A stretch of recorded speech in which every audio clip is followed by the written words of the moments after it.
दोस्तों हिमगार्ड RO scale में आपका बहुत बहुत स्वागत है। आज हमको कंप्लीट एक्सेसरी जो एक नया आरओ बनाने के लिए यूज़ होती है उसके बारे में क्या यूज़ है, उसके कहाँ लगाते हैं, सब जानकारी मिलने वाली है। अगर दोस्तों आप हमारे चैनल पे नए हैं तो सब्सक्राइब कीजिए हिमगार्ड आरओ स्केल और नोटिफिकेशन बेल जरूर प्रेस करें। सबसे पहले एक कैबिनेट जो फूड ग्रेडेड हो और जिसकी स्टोरेज कैपेसिटी है 12 लीटर। एक आपको SMPS कम से कम 2.5 एम्पियर की आप ऑपरेट करने के लिए एक पंप की ज़रूरत पड़ती है, तो आप 75 GPD या फिर 100 GPD का आप परचेज़ कर सकते हैं। ऑटोमेटिक सिस्टम के लिए कि जब आपका आरओ टैंक जो स्टोरेज यहाँ पानी की होती है भर जाए तो आपका जो फ़िल्टर है वो शट ऑफ हो जाए, पानी उसकी सप्लाई बंद हो जाए, तो उसके लिए एक SB की ज़रूरत पड़ती है और साथ में इसके एक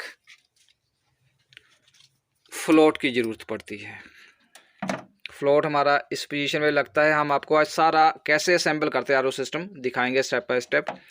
और एक कंडीशन ये है कि अगर पानी की सप्लाई कम प्रेशर पर आ रही हो तो ऑन नहीं होना चाहिए। उसके लिए हम एक लो प्रेशर स्विच लगाते हैं ताकि जब प्रॉपर प्रेशर पे पानी आए तभी ये सिस्टम ऑन हो। ये 3 कंपोनेंट तो हो गए कंट्रोल करने के लिए।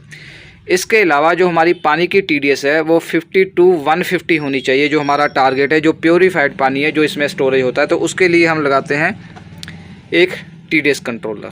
तो एक पीस हमें TDS कंट्रोलर भी चाहिए।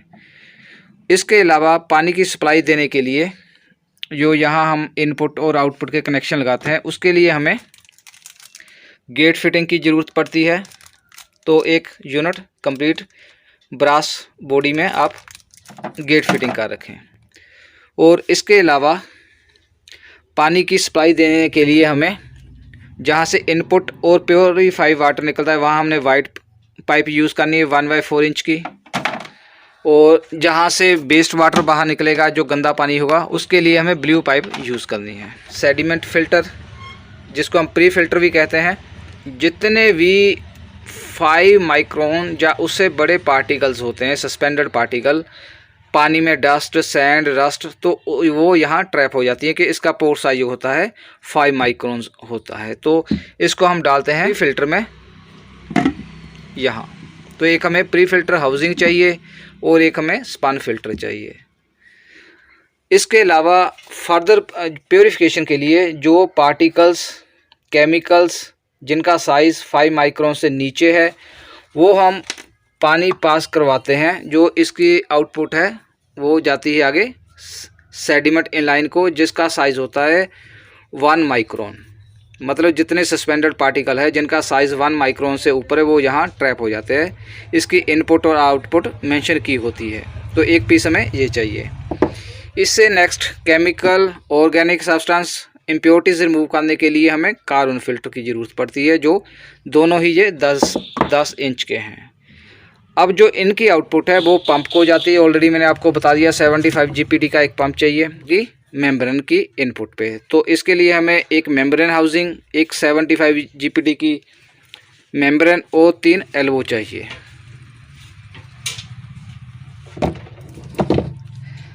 और TDS कंट्रोलर का जो पानी होता है वो हम देते हैं UF को, और UF की आउटपुट हम देते हैं UV सिस्टम की इनपुट पे। तो एक हमें UV सिस्टम भी चाहिए जो 10 इंच का है। अगर स्टील का आपके पास अवेलेबल हो तो बहुत बेहतरीन बात है।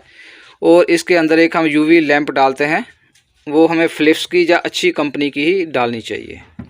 एक और फिल्टर हमें अभी फाइनल में लगाना है लास्ट में, एल्कलाइन, ताकि हमारी पानी की जो pH हो बेहतरीन हो जाए, 7+ हो जाए, और साथ में हमारा जो पानी है वो एल्कलाइन हो जाए और TDS हमारी जो है 50 to 150 हो जाए। तो ये एक हमने मिनरल कॉटेज या एल्कलाइन भी यूज़ करना है। इसके अलावा हमें C क्लम्प चाहिए 4 पीस।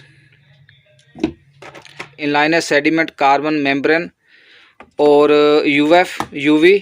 उसके लिए अलग अलग तरह के हम क्लम्प यूज़ करते हैं, X क्लम्प, C क्लम्प, वो भी अलग अलग साइज़ के। तो इसके अलावा हमें 2 पंप एल्बो और 2 Y एल्बो, एक स्टेम एल्बो, एक T एल्बो, और ये स्टेम एल्बो कम से कम 5 पीस चाहिए। इसी तरह से थ्रेड एल्बो हमें कम से कम 6 पीस चाहिए। क्लम्प को टाइट करने के लिए जो हम यहाँ क्लम्प लगाते हैं उनको टाइट करने के लिए जो नट बोल्ट है वो 12 की संख्या के करीब हमें चाहिए। और जो हम आरओ के वायरिंग के कनेक्शन करते हैं एलपीएस के साथ, टीडीएस कंट्रोलर के साथ, तो उनके लिए हमें 4 पीस थिम्बल और थिम्बल कवर चाहिए और 2 हमें एंड कैप चाहिए। और दोस्तों इसके अलावा हमें एक FR 450 की चाहिए और इसके अलावा एक टेफलॉन टेप का रोल भी चाहिए, जिससे हम एल्बो को अच्छी तरह से पानी की लीकेज ना हो, वो टेफलॉन के थ्रू ही पॉसिबल है। 2 हमें वाल्क हेड चाहिए। और दोस्तों यहाँ ऊपर वाली साइड जो नंबर 1 पे वाल्क हेड है, यहाँ हम इनपुट जो रा वाटर प्योरीफाई करना है उसकी सप्लाई देते हैं। जो हमारा बेस्ट वाटर निकलता है वहाँ ये नीचे से आउटपुट बाहर निकलती है, ब्लू पाइप हमने यहाँ लगानी है।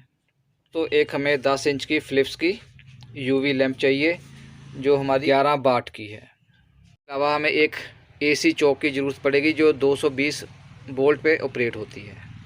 दोस्तों एक हमें चाहिए anti scalant membrane dozer. Membrane की लाइफ बढ़ाने के लिए ये मेम्ब्रेन हाउसिंग के अंदरली साइड लगते हैं, जिसकी मैंने वीडियो अलग से बनाई हुई है, आप देख सकते हैं। दोस्तों वायरिंग की लुक अच्छी लगे उसके लिए हमें स्पाइरल कवर की ज़रूरत पड़ेगी। तो आप कम से कम ये 2-3 मीटर परचेज़ कर सकते हैं लूज़। और इसके अलावा हमें जो हमारे TDS कंट्रोलर और SB वो हमने यहाँ फिट करने, तो उसके लिए हमें स्क्रू की ज़रूरत पड़ेगी। तो स्क्रू हमें कितने चाहिए वो मैं आपको बता देता हूँ। ये हमें चाहिए 8 स्क्रू। 2 SB के साथ लगेंगे, 2 हमारे लगेंगे TDS कंट्रोलर के साथ। आरओ में जो वायरिंग हम यूज़ करते हैं वो आपस में शॉर्ट ना हो, उसके लिए हम यूज़ करते हैं एंड कैप। इसे वायर एंड कैप कहते हैं। तो ये आप 4 से 10 की संख्या में अपने पास रखें, ये बहुत ज़रूरी है। सो पार्ट 2 में हम आपको दिखाएंगे कि कैसे स्टेप बाय स्टेप हम इसको असेंबल करते हैं और इसकी टेस्टिंग करते हैं। तो देखिएगा नेक्स्ट वीडियो।